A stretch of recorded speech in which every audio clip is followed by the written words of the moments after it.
Hi, it's Etharal here for EGN, and today we are back with our Mount and Blade Warband Warhammer mod, or Warsword Conquest to use its proper name. So here, just showing you there very quickly, Michael, how the character is turning out. So obviously we have been working as a Lord of Dorog in the Empire. I've got to admit that I have played a little bit more of this game and everything, and I am starting to think I might have to withdraw my support from the Empire. The only reason for that is basically just because, quite simply, the Empire is absolutely fucked. I know I don't normally swear, so please do understand the importance of what I am saying with that. Basically, it is just a case that our lands are never ever giving us money. They're constantly being raided. We're completely swarmed by night goblins in that section of the Empire. We are still going to keep trying, and who knows, we might be able to keep a little bit of our head going and be able to actually improve things. But it's something we may have to consider. Unfortunately, we do have to, very much still keep ourselves alive and things like that. If it is a sinking ship, then that is something we will have to deal with at a later date. And, who knows, might move over to Bretonia or something like that. So that there, I have just been sort of handing in some prisoners. One thing I have discovered that the prisoners side, we're sort of collecting prisoners and things like that after battles, very, very useful thing to do to make some money. Something I definitely strongly recommend. It's not something I've used really very much in the past, but I think it's something that I will have to change my plans there. So here you can see I had, obviously in the last games, had quite a few setbacks and had lost quite a few of my more experienced men, and so here I have just got a unit of militia basically that I have managed to raise up to try and hopefully improve things a little bit. So there we go, we go in with Michael's typical way of doing things, running with his pistol, and then basically make them regret actually trying to attack me and remind them exactly what it is that the Empire does best. Now, thankfully, you will see that these guys, not the hardest guys in the world, so I think it's safe to say that we should be able to cut through these basically like a knife through butter. And as you can see, we are taking quite a few of them down, literally every swing or so, every couple of swings, we're managing to actually take one of these bandits down, just circling around them and managing to easily cut through them and keep them away from our militia. Our militia are managing to take down a couple of them and everything, obviously, and so we are focusing mainly ourselves on taking down the larger portion of this actual bandit group. I think that's probably the best way of doing it. It means that I get more skills and they are less likely to be killed or knocked unconscious. Obviously, you are seeing the odd one go down every now and then, although the Empire spearmen are managing to take some guys down as well. It is a problem with the humans and obviously everything that they do manage to kind of just sort of keep their sort of selves as they are for quite a while, and then they do suddenly seem to get quite a lot better. Obviously, having worked for Emperor Franz myself, I do know some of the experience, having gone right up to a Blazing Sun Knight, so right up until one of the end tiers. And I can safely tell you that you took quite a bit of damage right up until you hit sort of the higher levels, and then, as does seem to be honest, quite typical with the Mount and Blade game, just out of nowhere you suddenly basically just didn't take any damage. And there we go, there comes the rest of my militia forces coming over the hill. They have managed to remove the rest of the guys that were on horseback, and so have came to join the party to help me out here. And obviously, though, I'm still going jump in and out, be able to kill some guys as we're going and everything, and then hopefully we should be able to, mop up the last of these guys with pretty much ease. And more than anything, just due to the sheer fact that even though they did outnumber us, they are bandits, they're not massively heavily armoured, they are something that, is about on par with what we should realistically be fighting with this sort of force. You will notice that my sword is more than a little bit bloody there, having killed more than my fair share of guys, I think is safe to say. So I'm managed to kill, and as you see, we took down 33, and we only actually lost 4, I believe it was, 3 or 4 ourselves. So, you know, I'd say that is a pretty good victory. We managed to get quite a good bit of equipment here, so we're just going to sell all this. We are going to keep the horse, however. Just reason being is because it's normally quite a good idea to have a horse with you. It helps sort of carry things, and I do believe it does actually increase your movement speed over the land, which is always nice. Having a look here, just to, you know, possibly getting some extra armor and things like that. You know, obviously, as you saw in, well, you know, you can't see so much in this, but obviously with myself, it is very much a case that I am taking, you know, quite a bit of damage there, but I do manage to get some new armor, which is going to increase my defense by quite a fair bit. Should see a considerable reduction to the amount of actual damage that I am directly taking, which is always a good thing. Between my horse and my new armor now, I should be able to sort of hold my own pretty confidently throughout any fights and things like that in the future, but obviously we will see how this goes. To be fair, the main thing that I think it's safe to say that Michael does need to do is to try and get back onto form where he is, you know, raising up a levy sort of force of around about 40 or 50. That would put him in a lot better stead. However, unfortunately here, we have been attacked by some night goblins, and they outnumber us quite considerably. This is not going to be a great situation, especially as our army is not in any real shape to be able to fight. So we are going to just sort of see how it goes, and probably more than anything we'll be just trying to take down as many of their men, or as many of their goblins, I should probably say, as we possibly can, as if I remember rightly, the night goblins, from having fought them in the past in other games, they die pretty easily, I will admit that, although they can seem to do quite a decent bit of damage, which is never a great thing. So, you know, the swarms like this, where, you know, they're outnumbering us 4-1, is going to become a pretty big issue.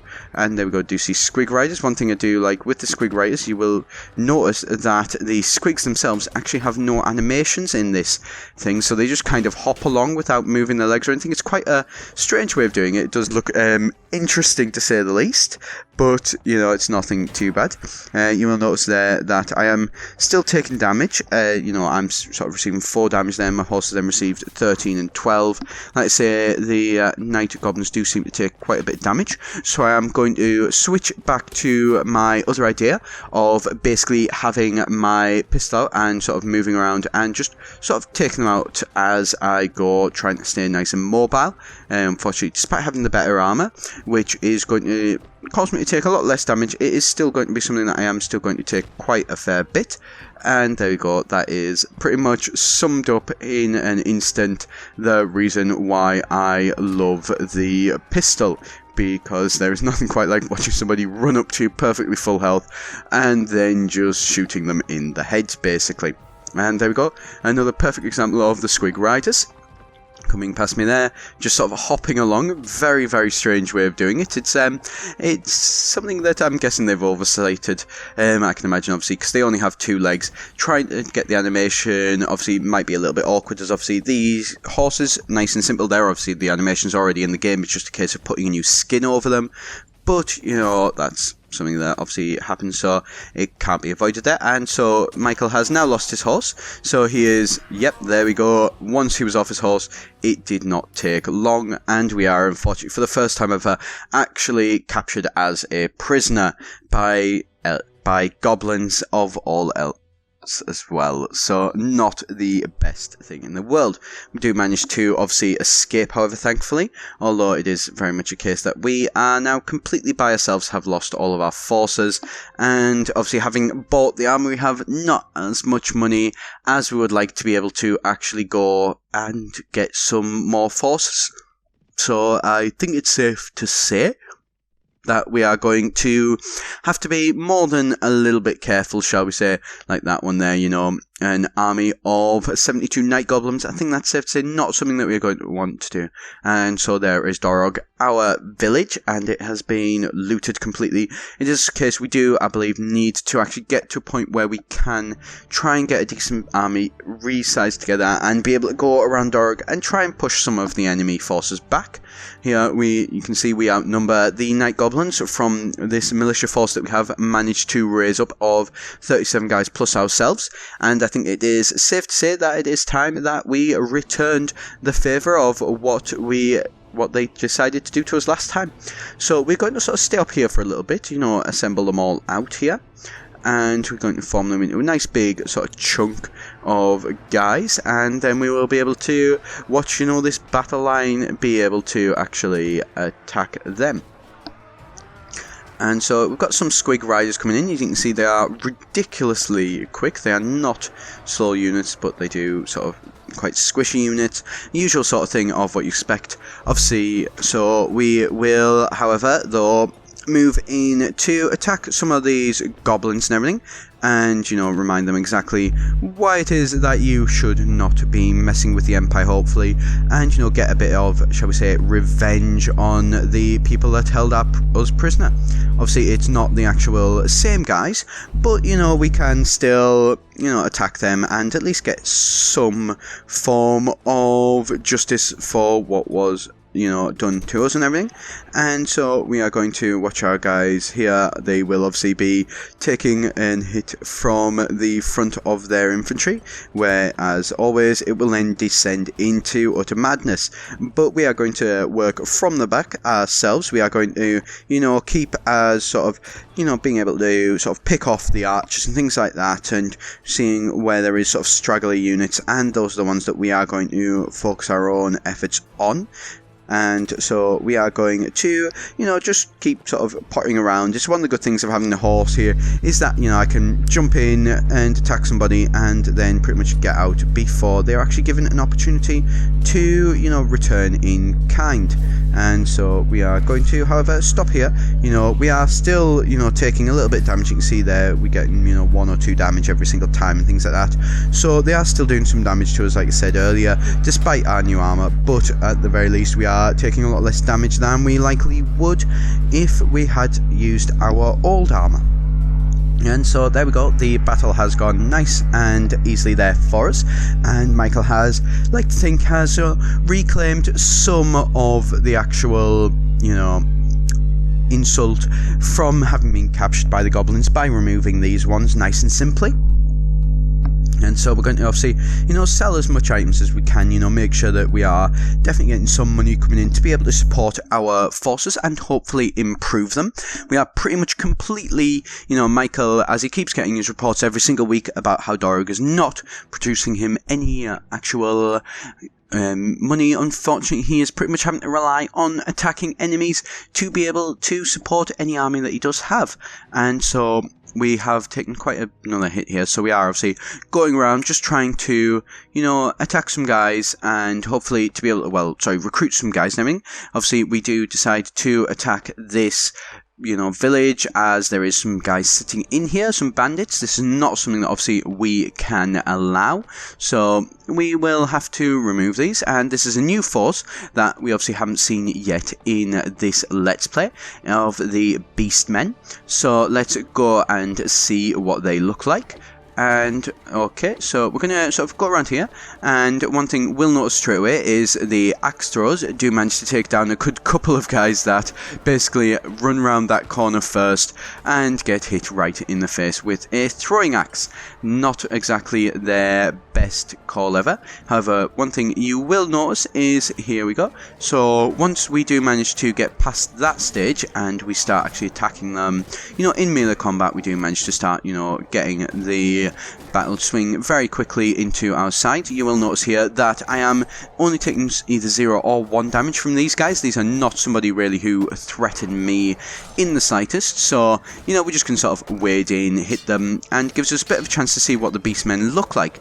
They do actually look like it is, they are definitely beastmen, which is a nice thing. They are, they do only have sort of normal feet and everything like that though, so there's no, actual hooves or anything like that, which is a bit of a shame. But the heads and the textures on the actual boys themselves does look close enough. It does make a nice little sort of look to the game helps them actually work as they should be, and just makes sense really for the beastmen rather than them just looking completely like humans but possibly with some horns on them or things like that. One of the things that I do like with this mod is they have done a great way of making definitely all of the actual units themselves really look like what they should. And so you can see here, obviously, unfortunately, all of my guys have been knocked unconscious and killed and things like that, which is, pretty much not the situation we want to be in by any stretch of the imagination. But thankfully, because of the lack of damage that they are actually able to do to us, then it is a case that, Michael is able to just kind of mop up the last ones and, be able to get these guys taken out of this village with relative ease. So it would be great if they did add in a feature where we could actually see exactly how many guys it is that we have actually killed. I think it'd be something that would be definitely very, very fun there to be able to see. And so there we go. So we recruit, 4 guys. Doesn't really work out for us. And so we'll just show you here. This is obviously my force here. There is some improvements that do need to be made to it, but we will, keep going, and hopefully next time we should be in a better position, if we can recruit some more troops and everything like that for you there. So I am going to leave it there for today. So thank you very much for watching. Please do be sure to subscribe if you did enjoy this video, and I shall see you next time here at EGN.